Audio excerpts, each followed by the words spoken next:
Camarades, le gouvernement martèle que nous sommes en guerre. Nous devrions bien entendu également le marteler à nos élèves. Les attentats de novembre sont effectivement des actes de guerre, mais il est nécessaire de savoir qui a déclenché cette guerre et qui a permis à Daesh d'obtenir l'envergure qu'il possède aujourd'hui. J'observe que dans le thème 3.2, une ligne et demie seulement fait référence aux interventions impérialistes actuellement menées par l'État.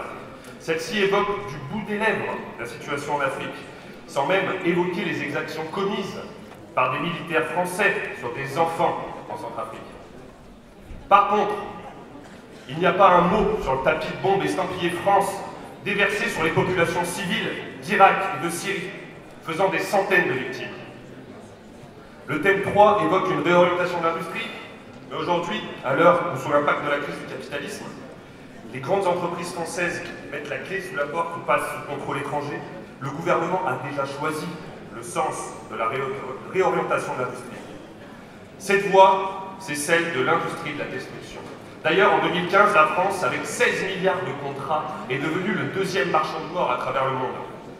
Les régimes les plus sanguinaires sont bien évidemment des clients privilégiés, le plus important d'entre eux étant l'Arabie Saoudite, le banquier numéro 1 de toutes les factions terroristes.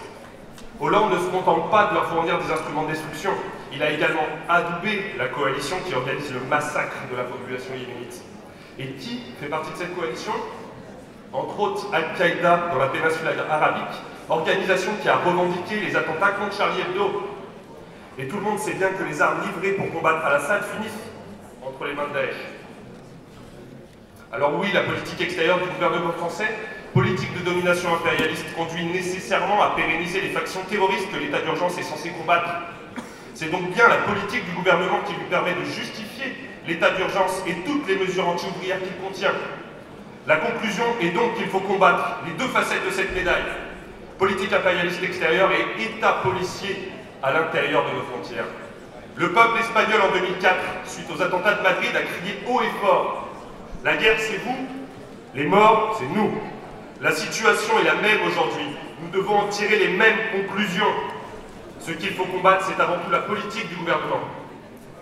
Malgré cet exemple récent, le texte du thème 3 dit que la France doit revoir ses interventions guerrières à l'étranger. Le terme revoir, camarades, est extrêmement ambigu. La politique du gouvernement, au contraire, est extrêmement claire et réfléchie. C'est bien la position de notre fédération qui doit, elle, être revue. Elle doit rejeter clairement la politique impérialiste du gouvernement Hollande, Valls, Macron, exiger l'arrêt immédiat des interventions impérialistes, en particulier en Syrie et en Irak, ainsi que le retrait des troupes françaises d'Afrique et du Moyen-Orient. C'est le sens de la notion front unique